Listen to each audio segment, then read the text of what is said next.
صحیح مسلم میں امام مسلم رحمۃ اللہ علیہ نے حضرت صہیب رضی اللہ تعالیٰ عنہ سے مروی روایت نقل کی ہے کہ رسول اللہ صلی اللہ علیہ وآلہ وسلم نے فرمایا، ایک بادشاہ تھا اور اس کے ہاں ایک کاہن بھی تھا، اور ایک روایت کے مطابق ایک جادوگر تھا۔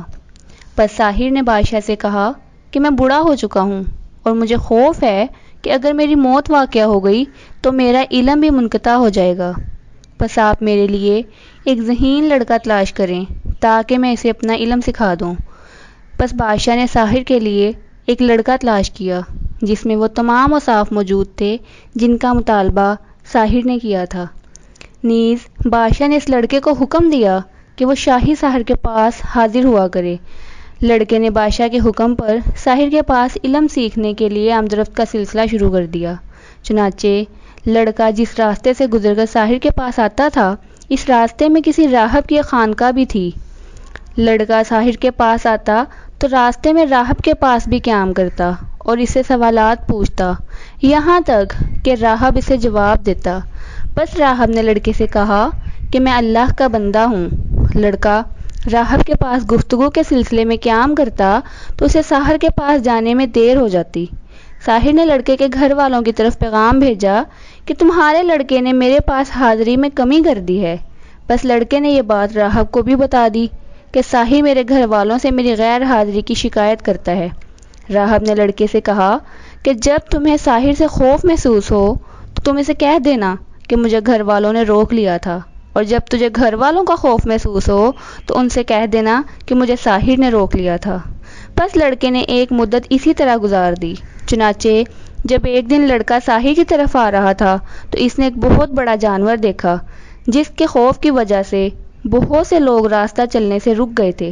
بس لڑکے نے دل ہی دل میں کہا کہ آج راہب اور ساحر کے متعلق فیصلہ ہو جائے گا کہ کون سچا ہے۔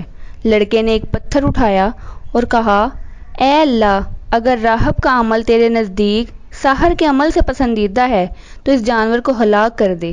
پھر لڑکے نے پتھر اس جانور کی طرف پھینک دیا، بس وہ جانور ہلاک ہو گیا۔ لوگوں نے ایک دوسرے سے پوچھا کہ اس جانور کو کس نے قتل کیا ہے؟ بس کچھ لوگوں نے کہا کہ اس لڑکے نے قتل کیا ہے۔ لوگ حیران ہو گئے اور آپس میں ایک دوسرے سے کہنے لگے کہ تحقیق اس لڑکے کے پاس ضرور ایسا علم ہے جو کسی اور کے پاس نہیں ہے۔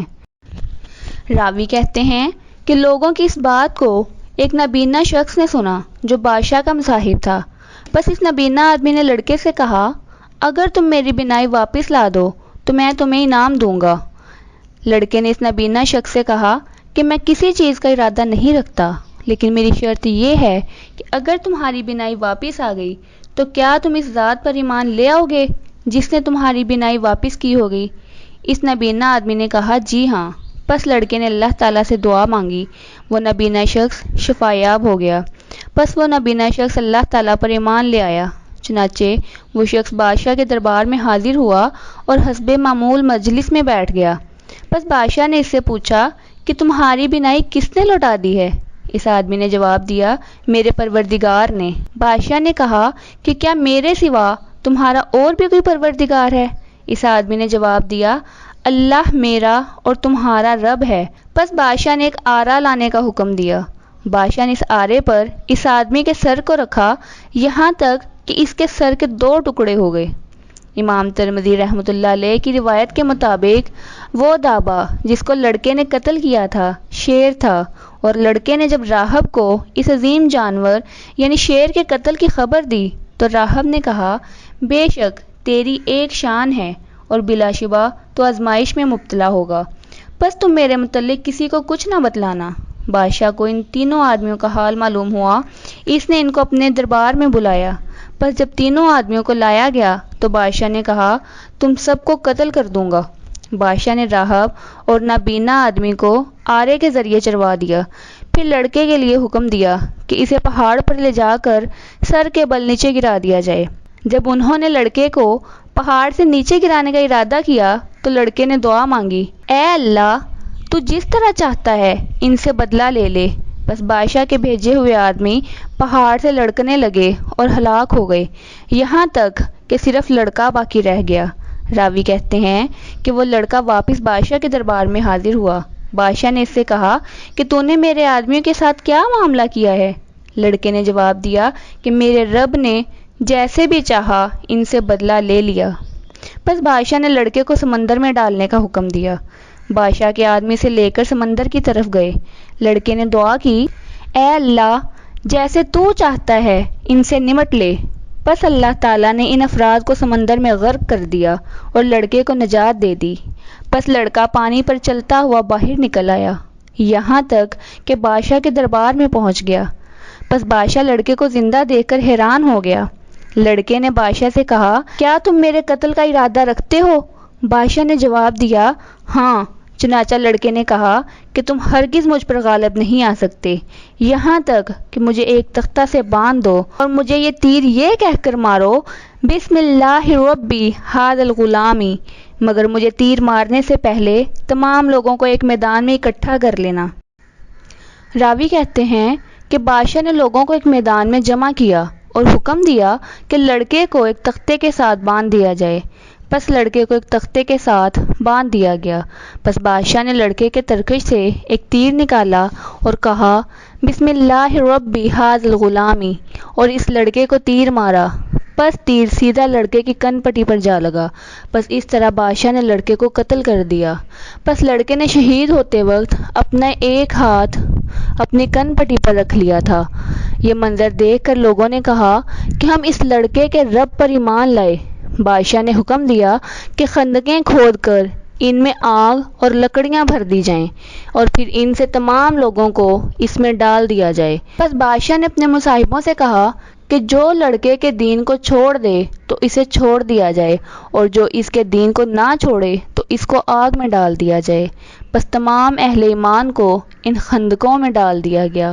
اسی طرح اللہ تعالیٰ کا ارشاد ہے، مارے گئے گڑھے والے جس میں خوب بھڑکتے ہوئے ایندھن کی آگ تھی۔ البروج آیت نمبر 4۔ امام مسلم رحمۃ اللہ علیہ نے اپنی روایت میں ان الفاظ کا اضافہ کیا ہے کہ جب خندقیں کھود کر اور ان میں آگ جلا کر اہل ایمان کو اس میں ڈالا جا رہا تھا تو بادشاہ کے مصاحب ایک عورت کو آگ میں ڈالنے کے لیے لائے جس کی گود میں ایک شیر خوار بچہ تھا۔ بس وہ عورت اپنے بچے کی وجہ سے گھبرا گئی۔ اس بچے نے اپنی ماں سے کہا، اے اماں جان، خوف زدہ نہ ہو، اس لیے کہ تو حق پر ہے۔ ابن قتیبہ رحمۃ اللہ علیہ نے کہا ہے کہ اس شیر خوار بچے کی عمر صرف 7 مہینے تھی۔ امام ترمذی رحمۃ اللہ علیہ نے فرمایا ہے کہ وہ لڑکا جس کو بادشاہ نے تیر کے ذریعے شہید کر دیا تھا، حضرت عمر رضی اللہ تعالیٰ عنہ کے دور خلافت میں قبر سے برآمد ہوا تھا اور اس کا ہاتھ اس کی کن پٹی پر رکھا ہوا تھا جیسے کہ اس نے شہید ہوتے وقت رکھا تھا۔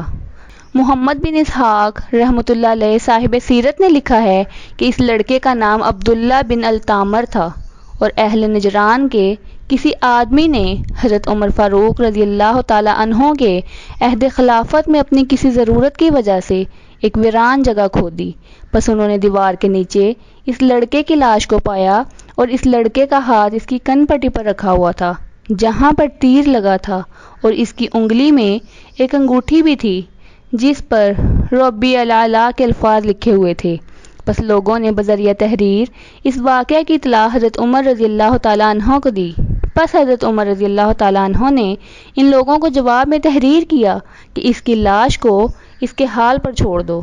پس لوگوں نے حضرت عمر رضی اللہ تعالیٰ عنہ کے حکم کے مطابق اس لڑکے کی لاش کو اس کے حال پر چھوڑ دیا۔